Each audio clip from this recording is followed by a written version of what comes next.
je voudrais quand même parler d'un truc. Je vais peut-être prolonger un peu le truc, mais l'interview c'est terminé. L'interview, j'ai essayé de vous donner les grandes lignes. Si j'ai oublié quelque chose, vous me reprendrez après. Mais moi, j'ai envie de quand même de vous apporter un truc. J'ai envie de vous apporter un truc. Attendez, je vais vous mettre l'aperçu visuel. Parce que figurez-vous,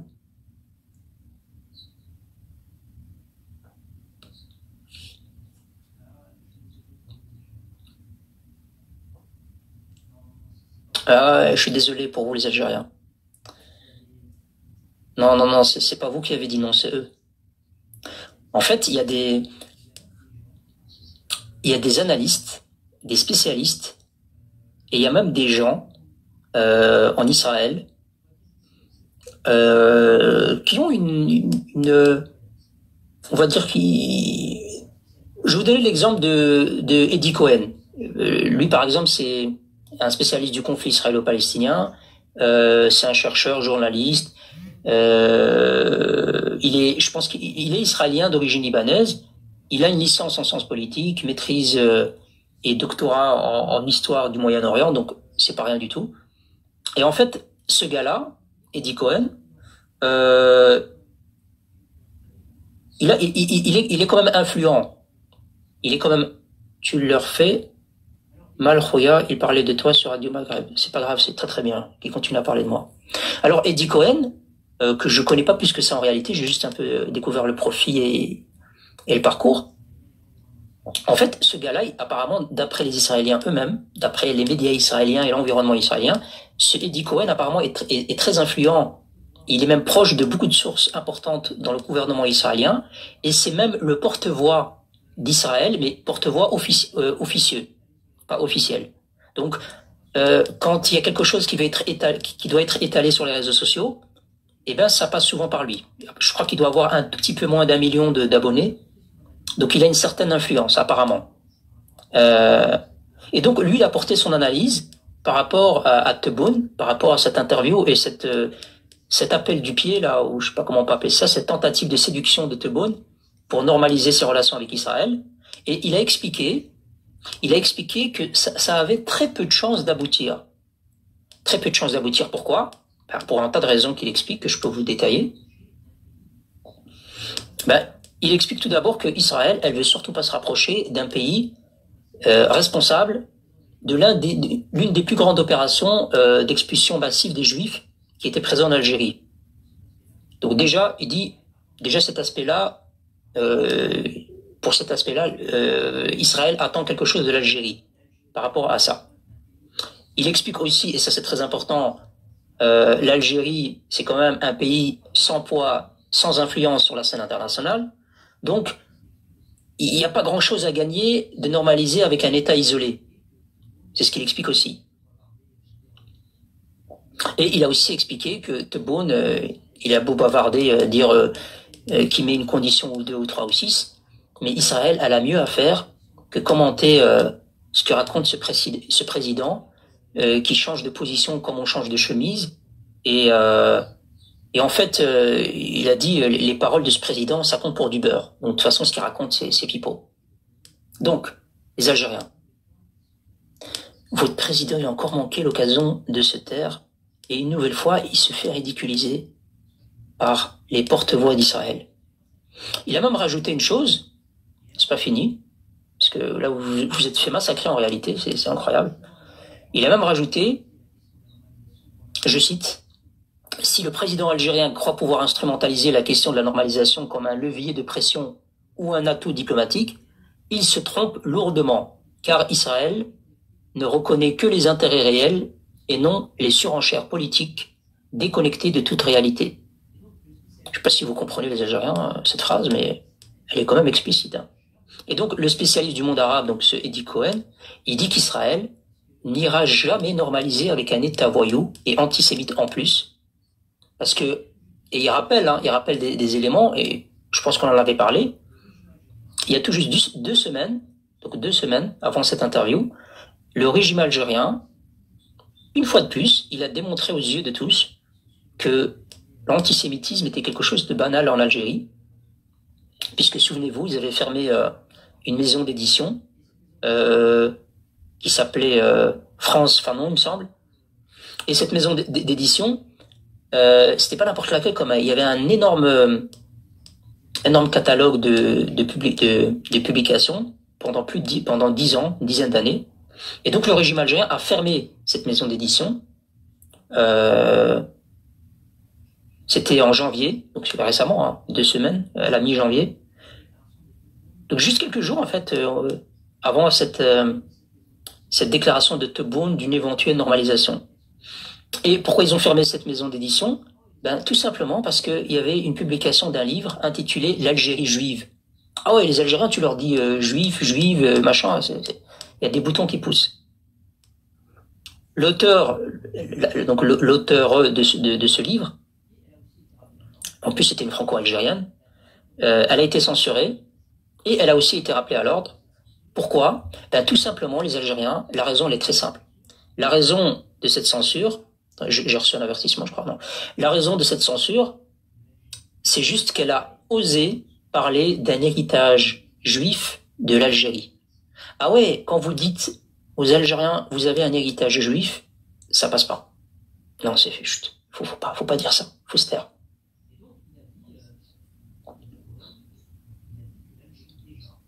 Et donc, il a dit, Eddie Cohen, donc il a dit que l'Algérie, déjà, avant même de parler de normalisation et de faire un appel du pied, il faut que l'Algérie reconnaisse publiquement les crimes sur les Juifs d'Algérie. Et qu'elle devait revoir un peu sa doctrine politique algérienne. Hein, sa doctrine qui se fonde sur le déni, la falsification, l'instrumentalisation idéologique, etc. Tout ce qu'on décrit tous les jours, en fait. Et aussi, il a demandé que, avant de parler de normalisation avec Israël, vous devez présenter vos excuses officielles aux Juifs d'Algérie et revoir pas mal de choses. Et aussi, oui, et aussi le fait que vous ayez légitimé la confiscation de leurs biens, parce que, ouais, on parle des déportés marocains, mais ils confisquent les biens, ils ont confisqué les biens des Marocains en 2010. Enfin, ils l'ont officialisé en 2010 via la loi de finances. Et là aussi, avec les Juifs d'Algérie, apparemment, il y a aussi des confiscations de biens. Alors récemment, il a été question d'indemnisation, apparemment, que ça aurait été indemnisé, mais je ne sais pas s'ils ont tous été indemnités et de quelle manière.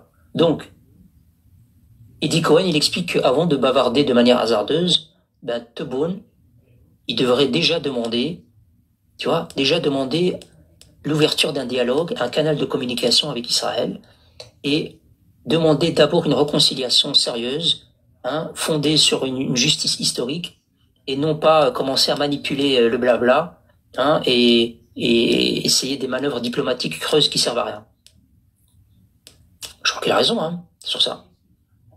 Comment ça? Non, c'est pas nul. Il a raison. Alors, il explique, donc, Eddie Cohen, il explique clairement pourquoi Israël n'en a rien à faire, n'en a que faire de normaliser avec l'Algérie. Ben, je l'ai dit tout à l'heure, parce que l'Algérie n'est pas un acteur influent. Et cette normalisation n'aurait pas de valeur pour Israël.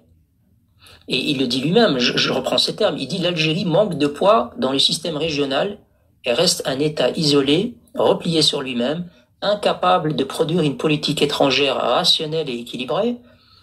Et ce sont exactement pour ces raisons qu'ils ont été refusés par les BRICS, rappelez-vous.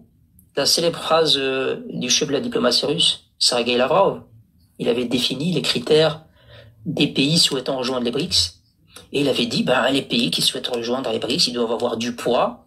L'autorité et la position du pays candidat sur la scène internationale. Et l'Algérie ne remplit pas ces critères. Donc, elle a été recalée.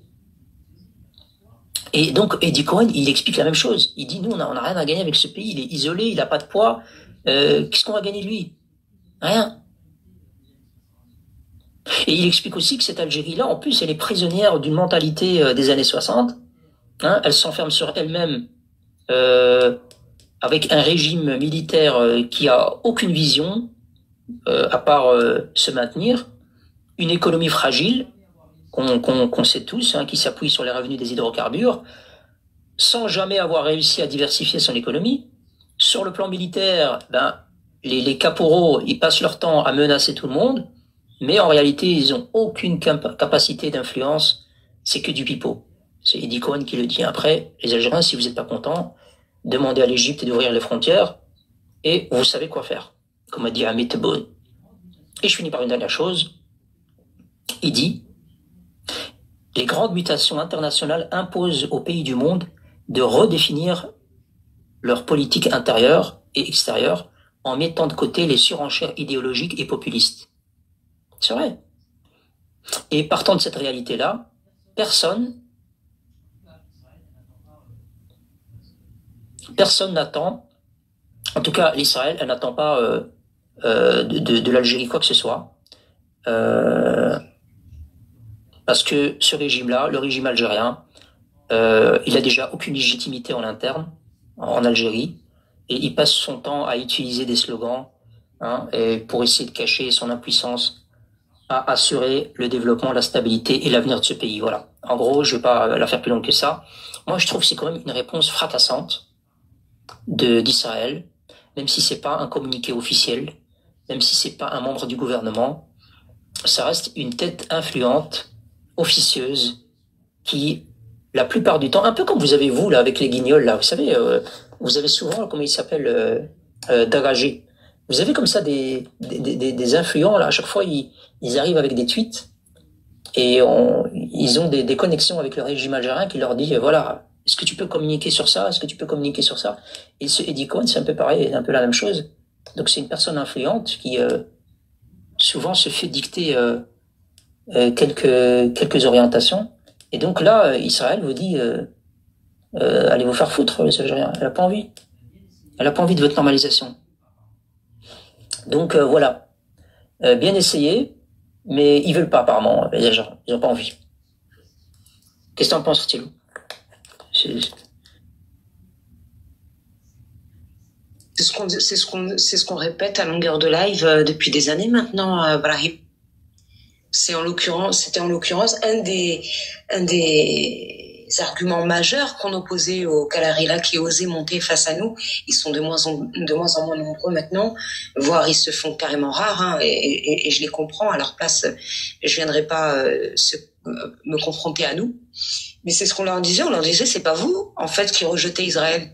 C'est Israël qui vous rejette. Et j'aurais toujours dit, Israël, c'est l'adulte super baraqué, champion de MMA, et l'Algérie à côté, c'est un petit enfant qui est à la crèche, et vous osez dire, Israël sont nos ennemis. En réalité, l'Algérie n'a jamais été l'ennemi d'Israël. L'Algérie n'a même jamais été un sujet pour Israël. Et ils se sont forgés cette espèce de légende urbaine, cette espèce de rêve éveillé. Et encore, éveillés, je sais pas, concernant les Kalarila, je sais pas si on peut dire qu'ils sont réellement éveillés. Voilà, c'est un roman, c'est un récit dans lequel ils vivent, une réalité parallèle, un autre monde, pour paraphraser Sidney Lanslow. Qu'est-ce que tu veux que je te dise? Il est peut-être temps pour eux de se réveiller, peut-être que maintenant ils vont y voir plus clair. Je rigole, hein, vraiment, on est dans l'utopie là, mais on leur a toujours dit, ils rêvent de ça. Bouteflika, on avait fait, on avait témoigné plus d'une fois d'ailleurs, de manière très formelle. Et en fait, en réalité, ce qui les dérange dans la normalisation entre le Maroc et l'Algérie, comme ils disent, parce qu'en réalité, ce sont des accords tripartites en vue d'une normalisation. C'est pas encore le cas. Il n'y a pas d'ambassade israélienne au Maroc, pas d'ambassade marocaine en Israël. Il y a des bureaux de liaison. Ce qui les dérange le plus, c'est que c'est comme pour le Qatar 2022. On est passé avant eux. Mais de loin en plus, de très très loin. Et c'est ça qui les dérange, c'est qu'ils aimeraient être nous. C'est comme pour tout.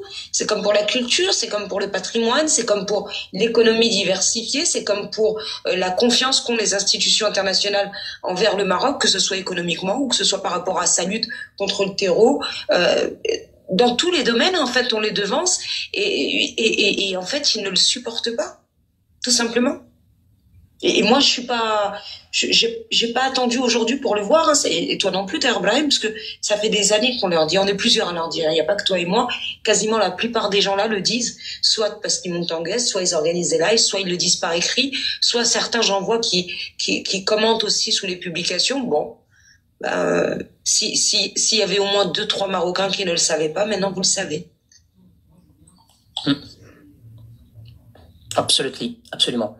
Donc, moi, je veux bien écouter des intervenants, s'il y en a, des intervenants qui vont peut-être réussir à nous expliquer d'un autre angle cette interview, hein, et d'essayer d'apporter un peu d'argumentaire. Mais moi, ce que je comprends là-dedans, c'est que l'Algérie se sent de plus en plus isolée et, euh, et elle se dit, bon, on va essayer de préparer le terrain.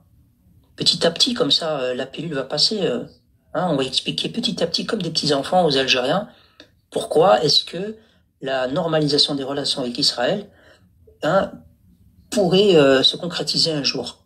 Tu vois, comme ça, l'Algérien l'entend une fois, deux fois, parce qu'il fonctionne comme ça, l'Algérien. Il faut que tu lui mettes dans la tête plusieurs fois la même chose pour qu'il puisse ensuite ouvrir ses loups. L'Algérie ne se sent pas isolée. L'Algérie est isolée.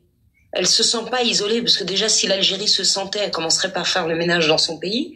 Elle sent pas, ses capacités olfactives sont réduites, mais en plus, elle se sent pas isolée. Elle est isolée, c'est un fait. Elle est isolée parmi les pays africains, mis à part la Tunisie peut-être, et encore, ça tend à changer, surtout avec ce qu'on a entendu de la part de, je ne me rappelle plus son nom, c'est pas Rubio, c'est pas Trump non plus, c'est le troisième. Aidez-moi, Khoti Rotati. Américain?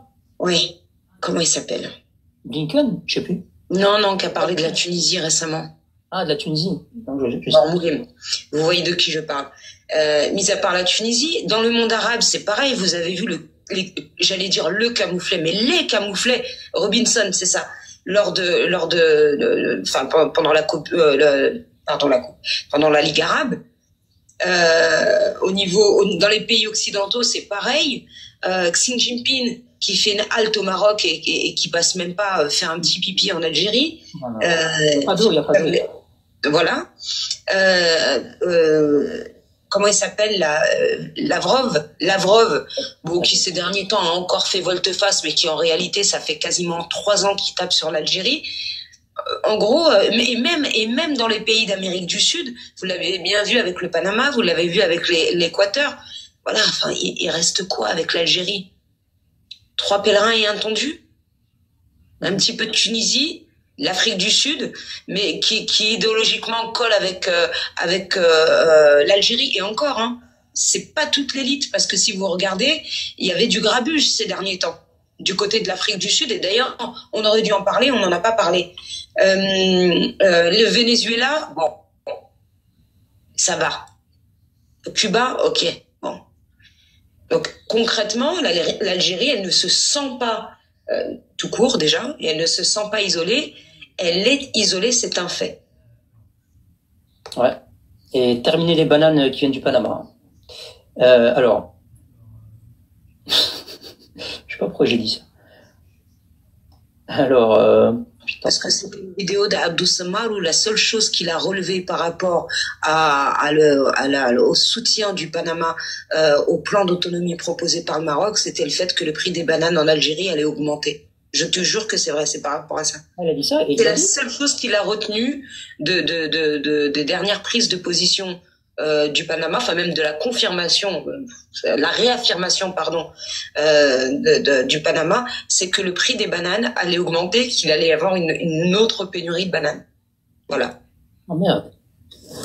Et comme si ça allait être quelque chose de nouveau, je vous rappelle que un politique ou journaliste, je me souviens plus, a dit à la télé, ma première banane, je l'ai goûtée, j'avais 30 ans. Il parlait du fruit, hein. Il a goûté à d'autres choses peut-être avant, mais là, en l'occurrence, il parlait du fruit. Donc, ils n'ont pas attendu un refroidissement des relations avec le Panama pour être en galère de fruits. Mais bon, il se trouve que c'est ce que Abdou Samma, le célèbre journaliste formé à l'université d'Alger, a retenu.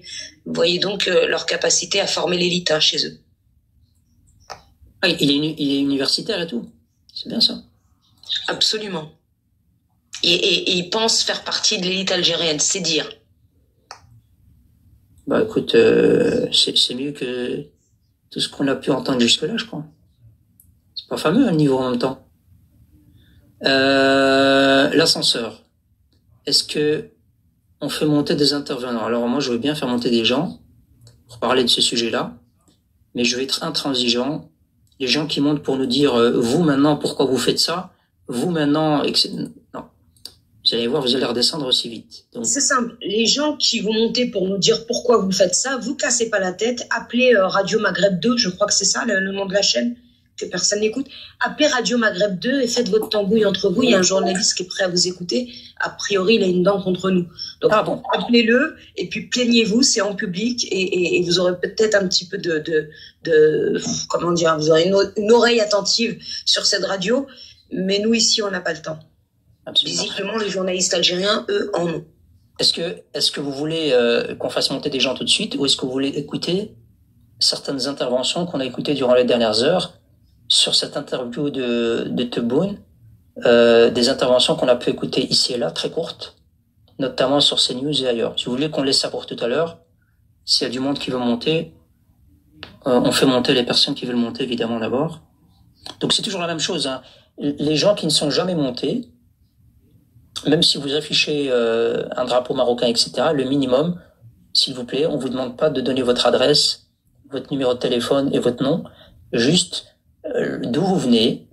Si vous habitez en France, la France est immense, hein. Donc je vis en France et je suis d'origine marocaine ou d'origine, vous donnez votre origine, tout simplement parce que le débat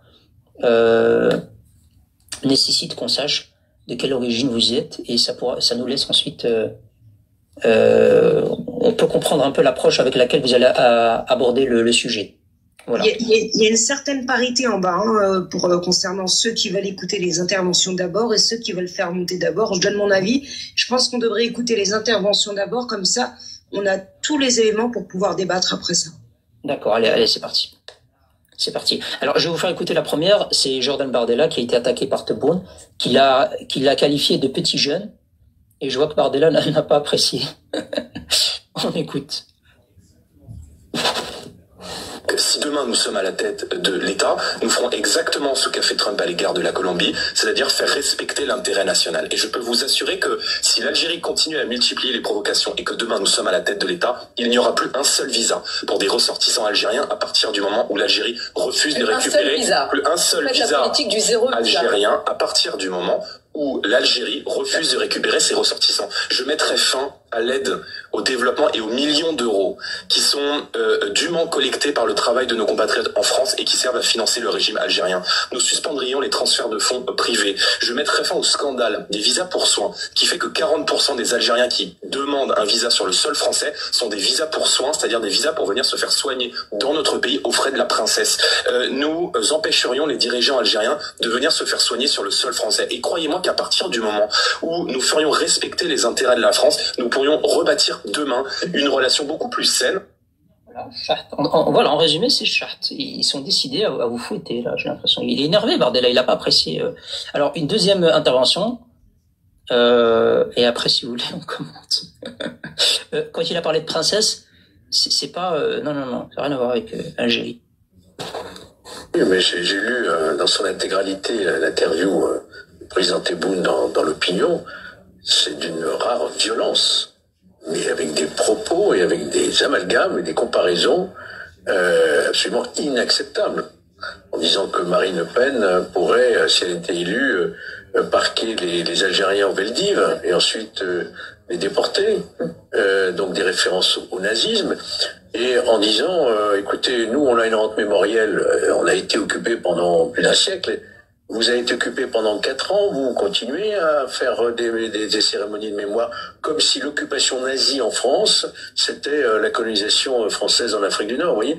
Donc on sent que c'est... Alors, moi, ce que je ne comprends pas, c'est quel est l'intérêt politique Monsieur Tebboune, président algérien, de se comporter ainsi? Est-ce que c'est pour des raisons de politique intérieure ou de masquer un échec total sur le plan économique et sur le plan aussi des libertés, hein? Il faut dire ce qu'il est. Il flatte une grande partie aussi de la population algérienne, hein, qui se retrouve derrière ce nationalisme exacerbé. Exactement. Donc on comprend quand Jordan Bardella réagit de cette façon-là, puisqu'il est lui-même ciblé par le président algérien. Donc il est temps maintenant d'établir un véritable rapport de force et faire cesser cette humiliation permanente, quoi.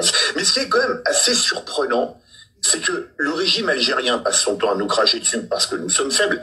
Mais est-ce qu'on regarde le bilan de ce régime? C'est un pays qui croule sous les richesses minérales, le pétrole, le gaz. C'est un pays qui devrait avoir un peuple qui vit très bien vu ses richesses en matière première. Mais il y a une captation de cette richesse par les mêmes depuis des années. Et que demandent les jeunes Algériens à qui on enseigne pourtant à l'école à Noailles? Des visas, des visas, des visas, chaque fois qu'un président de la République française s'y rend. Donc je me demande s'il n'y a pas déjà un petit côté un peu masochiste de vouloir des visas pour aller dans un pays de criminels, de génocideurs, etc. Et enfin, la question qu'il faut poser sur les propos justement relevés par Georges sur le parquage, allusion à la Shoah, le régime algérien sait ce que c'est les massacres. Regardez Oran le 5 juillet 62. Mais j'avais dit une chose qui semble très importante, mais heureusement, c'était... Ils se font massacrer littéralement, c'est impressionnant comment ils se font massacrer. Hein. Moi, à votre place, j'irais vite aller acheter, je sais pas moi, de la pommade, je sais pas trop quoi. Que la critique du régime algérien, ce n'est pas la critique de l'Algérie, pour beaucoup de raisons. D'abord parce que ce régime-là, il est né d'une sorte d'écrasement, plus ou moins, avec beaucoup d'habileté, du mouvement de révolte sociale qui était massif, qui était le Irak. C'est un régime, si vous voulez, qui s'est construit contre son propre peuple. C'est un régime qui vole les richesses à son peuple, qui les prive de droits, qui remet en cause tous les contre-pouvoirs, qui ferme aujourd'hui des maisons d'édition, qui s'attaque à la culture, qui s'attaque aux intellectuels, etc., etc. Mais dire ça, c'est absolument pas critiquer ni les Algériens, et en l'occurrence le peuple algérien a... Donc, franchement, ces gens-là, là, ils feraient bien d'ouvrir des lives TikTok. Je crois qu'ils auraient, ils auraient beaucoup plus de succès et je crois qu'ils gagneraient beaucoup plus leur vie, mieux leur vie qu'aller sur les plateaux. En tout cas, ce qu'ils leur mettent dans la gueule, c'est impressionnant.